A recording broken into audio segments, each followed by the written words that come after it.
Қоғамның назарында жүрген адамдардың бірі Алдияр Қастаев. Ол бұрын не істеді? Кімдердің шылауында жүрді? Қазір қайда және не істеп жүр? Елге пайда зияны қандай деген сауалдар бар. Қоғамның назарында жүрген адамды неге KZ ақпараттық сараптамалық порталында ден қоя мұқият зерттейді, мақала жариялап тұрады. Мысалы, былтыр ресми айлығы $1 миллион ERG бақылау кеңесінің төрағасы Алдияр Қастаев неге Қазақстанды сүлікше сорып отыр деген материал және ERG-дің еркетотайы Қастаев қазақтың көз жасына шомылып жүрген жоқ па деген тағы бір материал жариялады. Қастаевқа деген көзқарастың қандай екені материалдардың тақырыптарынан ақ өз-өзінен түсінікті. Кеш жарық ағайын, бұл неге ақша бағдарламасы?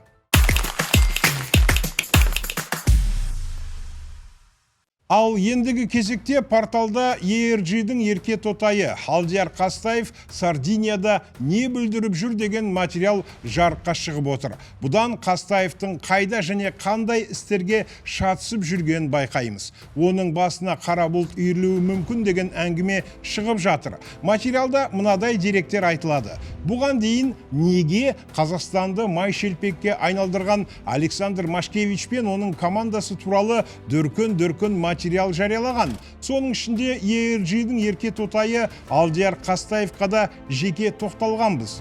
Таяуда Ланова Сардиния басылымы Алдияр Қастаев үшін Галурадағы сауда және бизнес Қазақстанның ең бай адамы кім атты шолу мақала жариялады.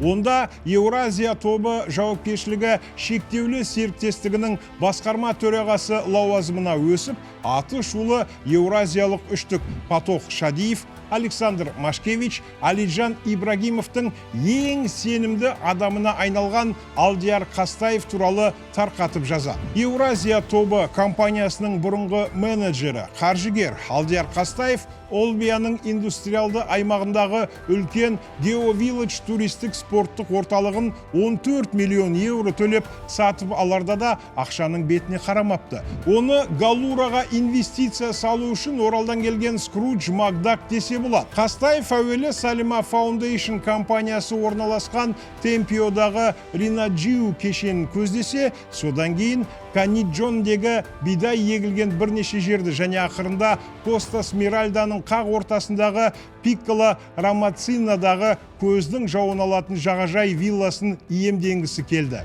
Бұлай қарғанда бұл Кипр азаматтығын алған 46 жастағы қазақ қаржыгерінің кірпіштен қалап тұрғызған шағын деуге келмейтін ұлы империясы іспеттес.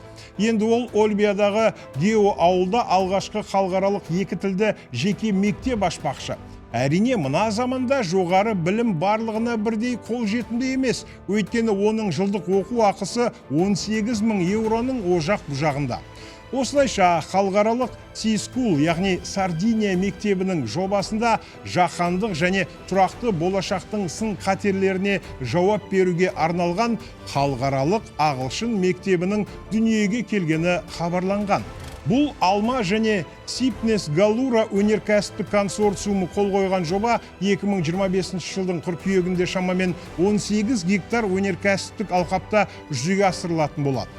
Атап айтқанда, оның ішінде өзіндік құны өте жоғары кампус пен қонақ үй, жөндеуден өтетін спорт нысандары, әлі салынбайтын құрылыс алаңдары бар.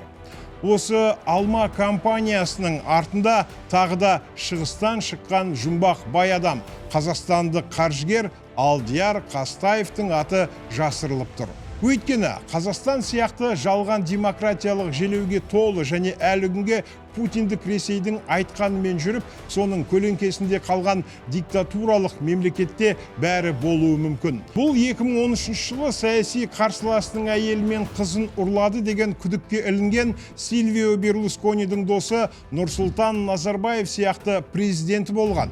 Тіпті 2022 жылы мемлекеттік төңкеріс жасамақ болды деген айыппен қамауға алынған Кәрім Мәсімов секілді экс-премьер-министр бар ел емес пе? Бірақ осы дауылды теңізде Алдияр Қастаев қауіп-қатерді елемей жүзіп өтуді жалғастырып келеді. Әрине, ол ағысқа қарсы жүзу арқылы Қазақстанның жартылай мемлекеттік өнеркәсіптік және тау-кен алыбына жауапты Eurasian Resources Group компаниясының бақылау кеңесінің төрағасы және бірінші атқарушы вице-президенті болды. Қалғаны Шодиев Машкевич дуэтінің қолында. Тіпті ол 2020 жылы спорт жанкүйері ретінде өз елінің триатлон федерациясының президенті болғаны белгілі. Оның 2016 жылы бұл федерацияның құрметті президенті, ұлттық қауіпсіздік комитетінің бұрынғы басшысы Назарбаевтың тұсында 2 мәрте премьер-министр лауазымын атқарған Кәрім Мәсімовтің орнына келуінде үлкен мән бар. Ал қазір Қастаев Сардинияда не істеп жүр? Халықаралық баспасөздің жазуынша, Қазақстаннан миллиардтаған доллар капиталдың қайда кім әкетіп жатқаны күдік туғызады. Әзірге тек күдік болса да, ресейшіл галактиканың олигархтарынан кінә іздеуге маманданған ruscrime.com, яғни The Russian Crime онлайн тергеу сайты тынымсыз ізденісте. Айтпақшы, аты шулы тергеу Лондонда жүргізілуі мүмкін.